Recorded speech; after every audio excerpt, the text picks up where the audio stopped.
ఎంతమంది బలైతే ఇలా BRS party దరిద్ర ప్రభుత్వము ఎంతమంది బలి తీసుకున్నది? ఇప్పుడు కూడా మీ జీతాలు కట్ చేస్తాం, ఉద్యోగం తొలగిస్తాం. ఆ డ్రైవర్లను పెట్టారు, నా కన్మెల్ యాక్సిడెంట్ అయింది, వాళ్ళకి లైసెన్స్ లేవు, వాళ్ళకు శిక్షణ లేదు, నడుపుతున్నారు, యాక్సిడెంట్లు అవుతున్నాయి. గింత ఘోరమా గింత పరిస్థితి అవ్వలేదు పరిస్థితి. నువ్వు మేనిఫెస్టో పెట్టిందే వాళ్ళు అడుగుతున్నారు. కాబట్టి భారతీయ జనతా పార్టీ ఆర్టీసీ కార్మికుల యొక్క న్యాయబద్దమైన డిమాండ్లకు, వాళ్ళు చేస్తున్న సమ్మెకు భారతీయ జనతా పార్టీ పూర్తి మద్దతు ఇస్తున్నది. ఇవాళ మా రాష్ట్ర అధ్యక్షుడు రామచంద్ర గారి యొక్క ఆదేశం మేరకు నేను నర్సంపేటలో శంకర్ గౌడ్ యొక్క అంతిమయాత్రలో పాల్గొనడానికి నేను బయలుదేరుతున్నా.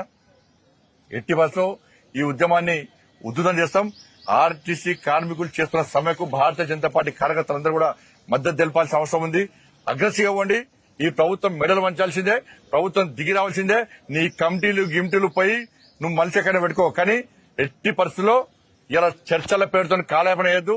నువ్వు నీ మేనిఫెస్టోలో ఇచ్చిన వాటిని మాత్రమే అమలు చేయమంటున్నాం. వేరే కోరికలు, వేరే డిమాండ్ అవసరం. 32 డిమాండ్లు 20 అన్ని పక్క పెట్టు, నువ్వు ఇచ్చింది అయ్యాయి. రాష్ట్ర ప్రభుత్వం దిగి రావాల్సిందిగా ఇలా నేను డిమాండ్ చేస్తున్నా.